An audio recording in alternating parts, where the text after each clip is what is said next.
The Gospel according to Luke. Glory to you, O Lord. No good tree bears bad fruit, nor does a bad tree bear good fruit. Each tree is recognized by its own fruit. People do not pick figs from thorn bushes or grapes from briars. A good man brings good things out of the good stored up in his heart. And an evil man brings evil things out of the evil stored up in his heart. For the mouth speaks what the heart is full of. The Gospel of the Lord. Praise to you, Lord Christ.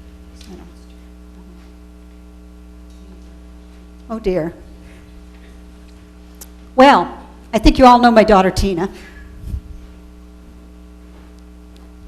I didn't expect her to be here today, so I didn't get her permission for this one.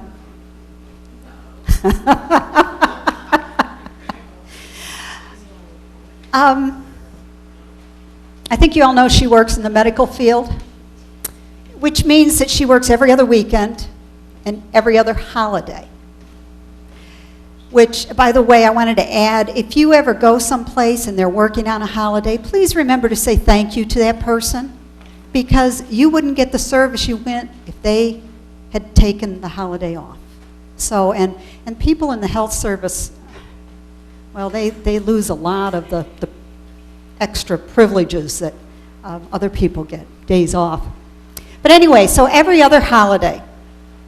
So she worked, no, she didn't. Yes, she did. I'm going to argue with myself, sorry. She worked on Thanksgiving, which meant when Christmas came, she had Christmas Day off. She was entitled to having that day off. Now, one of her co-workers had children, and she had to work that day. So the co-worker went to Tina and said, would you trade with me? You know, you can have Christmas Eve, and then I can have Christmas Day off to be with my children. I mean, those of you with children can certainly understand that. And so Tina took her entitlement and swapped it with this other lady. She laid her entitlement down. She didn't claim it as her own.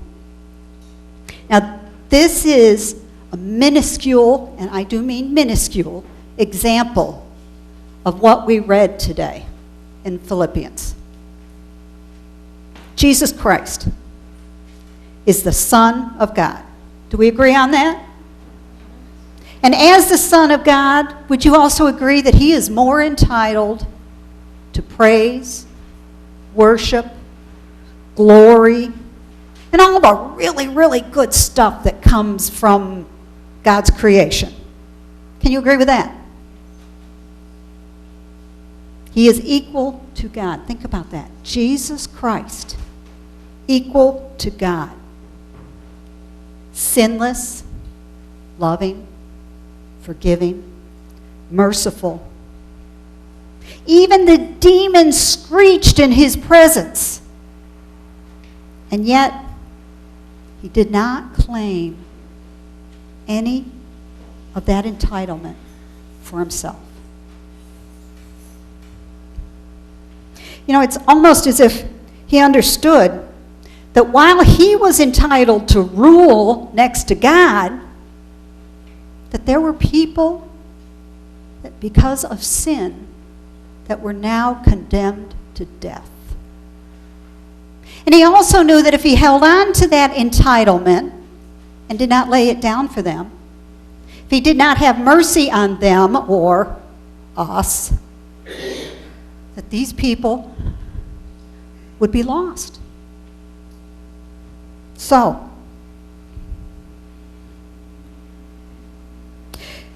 laying down the ultimate entitlement, Jesus walked the earth. He choked on the dust. He might have sneezed a few times at some of the pollen. He was cold. He was hot. He was hungry. He was thirsty. And in the end, he even gave in to the nails and the whips. Do you understand that Jesus Christ, as God, could have at any moment, any time, provided for his own comfort? Do you understand that he is equal to the creator of all things? Do you understand that if he was hungry, he could have turned stones into bread?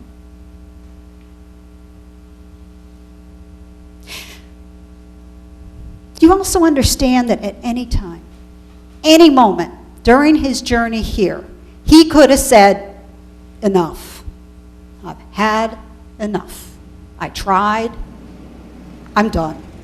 I'm out of here. Do you understand that if at any moment he had thought you were not worthwhile, he could have called the angels down to save his butt? Do you get this? But he didn't. He laid aside all his entitlement, all that he had at his fingers, all that was rightfully his, so that you and I were not condemned to death. He's equal to God. And still, he lays aside all of it. I want to read to you from the Message. This is part of our Philippians reading. Jesus had equal status with God, but didn't think so much of himself that he had to cling to the advantages of that status no matter what. Not at all. When the time came, he set aside the privileges of deity and took on the status of a slave. He became human. Having become human, he stayed human. It was an incredibly humbling process. He didn't claim special privileges. He didn't make those rocks into bread. Instead, he lived a selfless, obedient life and then died a selfless, obedient death. And the worst kind of death at that, crucifixion. Now, most of you who have been around me for the last almost 7 years probably know where this is going from here. And I got to tell you, somebody told me once that the reason we need to stick with the lectionary is because I might not choose to preach on certain passages. And this might be one I might not choose to preach on, simply because it's a hard saying. It's hard to swallow. But God gave it to me anyway. How quick do we claim what is rightfully ours? How quick are we to say, I am entitled to that, and I want it now? I do. I am so guilty. I am so guilty.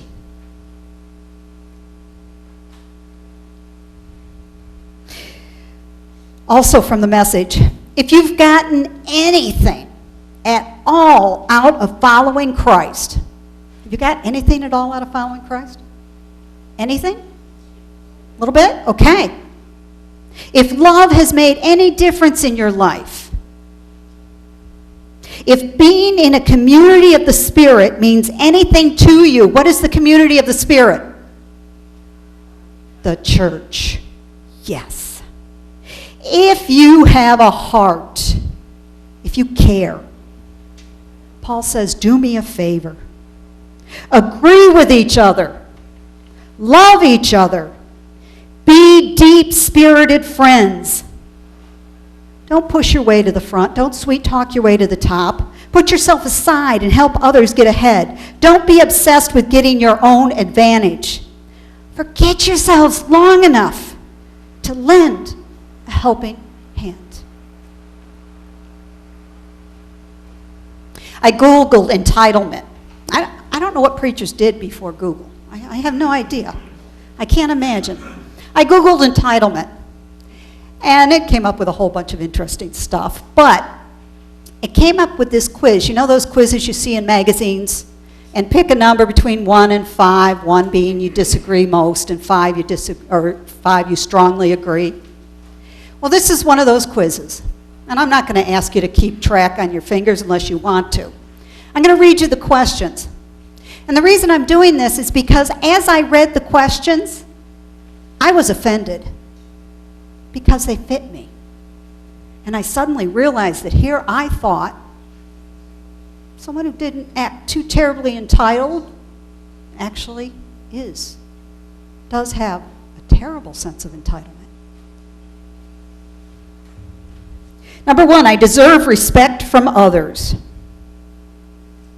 And you know, I'm going to say to you that certainly every human being probably is entitled to these things, or to some of them, and every good human being is probably entitled to more. But this is about how are we holding our entitlements? Are we laying them down as Christ did, or are we holding them and claiming them? 2, I demand good service in a restaurant. 3, my closest friends owe me loyalty. I expect fairness from others. I'm owed a good paying job for my abilities. People should treat me the way I treat them, darn it. Oh, that was my own addition, sorry. When I do something nice for someone, I expect them to do something nice for me. I love this one. I do this all the time. I deserve a thank you when I hold a door open for someone or let someone ahead of me in traffic.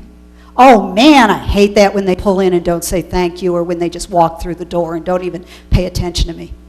They owe me a thank you when I'm holding that door. People should listen to what I have to say.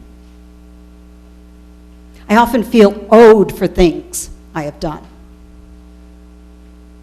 Other people have told me I expect too much. All in all, I deserve a good life. I am entitled, are you ready for this one? I am entitled to life, liberty, and the pursuit of happiness.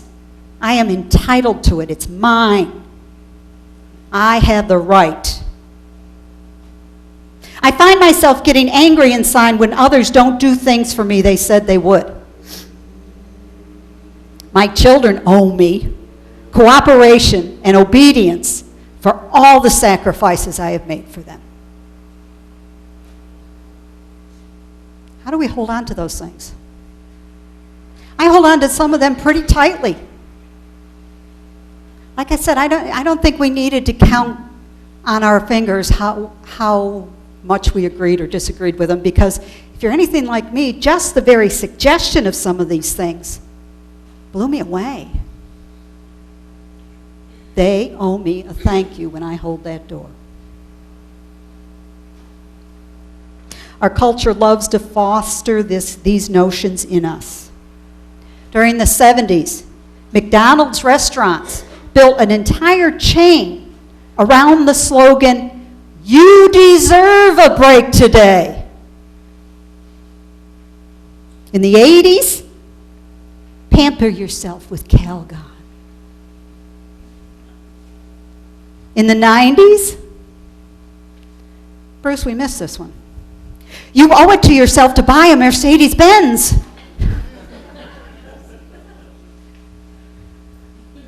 We are bombarded with these messages all the time about how wonderful we are, what incredible people we are, and how much we deserve the good life. And as Americans, we're probably more guilty than other countries. I can't say that for sure, because I don't know, some of the other countries may be like we are, more industrialized countries, but I would say that as Americans, we're probably more selfish. We have more of a sense of entitlement.